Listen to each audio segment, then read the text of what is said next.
So my office is in my basement. I was working on building a computer in my office, and because I have pets in my house that like to come downstairs if they can, and I don't want their hair in my computers, I had the door to the basement closed, as I frequently do. I had the house completely to myself, save from any pets. It was about 4:50 p.m. and my dad typically gets home around 5. I was expecting him to come home any minute. Suddenly, as I'm working, I hear the house door open upstairs. Walking, the door to the basement opening, and my dad calling my name. I was listening to music, but I could clearly determine that these sounds were coming from upstairs and not my speakers. Hearing that my dad was home, I put down the tool that I was using at the moment and called out, "Hey, how's it going?" or something like that, as I walked over to the staircase and climbed it. To my surprise, my dad was not there, and the door to the basement remained closed. I thought then that he may have just come into the upstairs of our house and called my name from there. Upon inspection, he wasn't there. I looked out the front window of our house, and the moment I did, my dad opened the door of his vehicle and started walking up to my house. It was my senior year of high school. My dad and stepmom got pregnant and were set for a late July birth. They chose the name and kept it secret between the two of them for the entire pregnancy, and all we were told was that the baby's name starts with a K and we probably wouldn't be able to guess it. I graduated high school and started working for a bank before college starts. Around 3 a.m., a few days before the due date, my dad bursts into my bedroom and says, "Hey, we're going to the hospital. Insert stepmom's name here, is in labor." I mumbled my understanding of the situation and fell back asleep. I had the most vivid dream for the next few hours. I dreamt that it's the 60s I'm hanging out with President Kennedy. He and I are goofing off in the White House, riding in a limousine, chatting about whatever. At one point, JFK looks to me and says, "Your sister's name is my name. Her name is Kennedy, but it's spelt with an I-E. Don't forget, this will be important later." I wake up and go to work. This is early 2000s. Text messaging isn't that big of a thing yet, and I get a call from my dad about halfway through the workday. He tells me that they had a girl. Yada yada. Do you want to know her name? I asked, "Dad, did you name the baby Kennedy with an I-E?" It's really quiet for a second. He says, "Yes, how did you know?" I tell him about my dream and he gets really freaked out. A bit of a backstory. My grandma passed away this summer. She'd been falling in bad health for a while, but still managed to live on her own at an assisted living facility in Sacramento.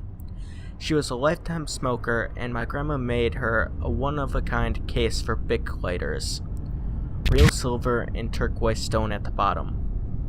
I saw her on Tuesday and Wednesday the week she passed, and she passed on Thursday in her sleep. Friday I drove to San Francisco for a show my friend was playing at a nightclub. I was wearing jeans and a t-shirt and didn't bring any change of clothes with me. I was out with 3 of my best friends and we had been drinking to her memory all night. After the club let out at 2, we grabbed a 6-pack from my friend's place in Bernal Heights and climbed up to the top of a billboard near my friend's house. We sat for another half hour or so, drinking beers and smoking cigarettes. I passed the lighter to my friend next to me and she handed it back and I dropped it. I fell into the brush. This billboard is right next to a freeway, so there's a wide swath of land underneath it, full of bushes and trees. The lighter was gone. I had just been telling my friends about it, how it was real silver and a one-of-a-kind item, piece of jewelry, etc., when I dropped it. Fast forward 3 months later, I'm living in Santa Cruz, rummaging through my laundry, packing for a trip to Guadalajara to visit my grandma's old apartment. It's hot in Guadalajara this time of year, so I grabbed a pair of shorts I haven't worn in months. In the back pocket is the lighter I dropped in San Francisco. Same American flag Bic in the same silver case. It still had gas. None of us had any idea how it could have happened. I wasn't wearing shorts that night and had moved rooms completely and had changed cars as well, and all of us remember it falling off the billboard and me being bummed about it for the next day. Sup people? I ran into this subreddit for the first time and decided to share this weird story that happened to me back when I was 10 or 11 years old. I grew up in a two-family house, and my room was on the second floor. The window faced the backyard. At the end of my yard was a chain-linked fence. On the other side was the neighbor's yard, and their three-story house. Our backyards really have nothing to do with the story, but I'm just trying to paint a picture of the view from my window. I used to always sit on the end of my bed and look out the window while watching TV or playing video games. One day I looked out the window at the house behind us and noticed a small, shiny black statue. It was about 2 feet tall, and it was a cherub with a bow and arrow. I would always encounter this thing in my dreams for about 2 years. The first dream I had would be the first of many. It would always be the same setting, me in an open area like a field or parking lot, and the statue would appear off in the distance. It would always appear out of nowhere and start running in my direction. Very fast, I would run for what felt like minutes, and the statue would close the gap. And then this loud horn would sound off, and the statue would swipe at my legs with its bow, and I would wake up. This dream repeated at least once a month. The same exact thing happened each time. The only thing that changed was the setting. It would always be in an open area and impossible for me to hide. Every time it appeared, I'd start running. It would speed towards me, the loud horn sounded off, it swiped at my legs, and I woke up. Upon waking, I would immediately go to my window and look at the statue that sat at the window of the 3-story house. I kept wondering why it would pop up in my dreams. It wasn't a nightmare, but it was scary. Or maybe a better word would be creepy.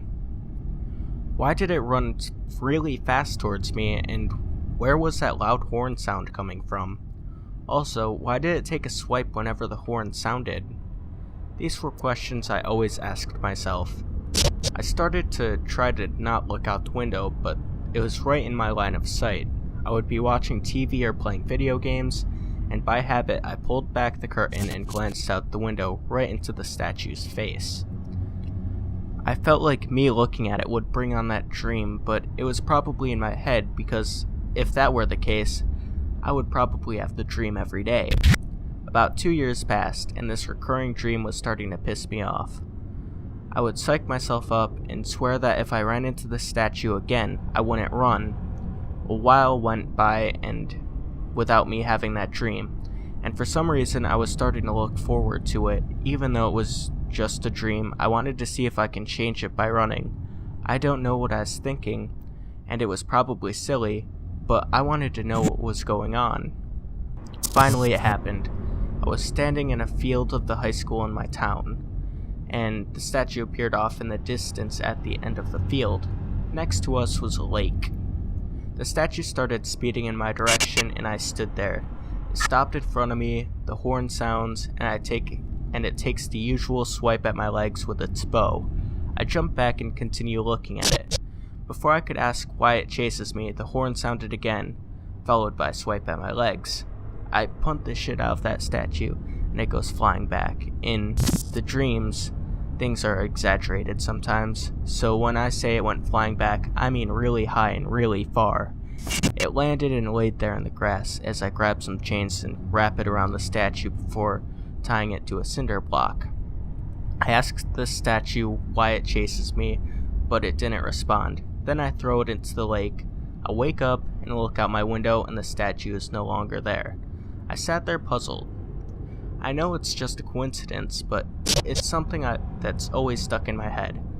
After that, I never dreamed of the statue again. I lived at the same house for 10 more years. Whenever I hung out in the backyard, I would always glance at the window, almost as if I was hoping to see the statue back where it was again.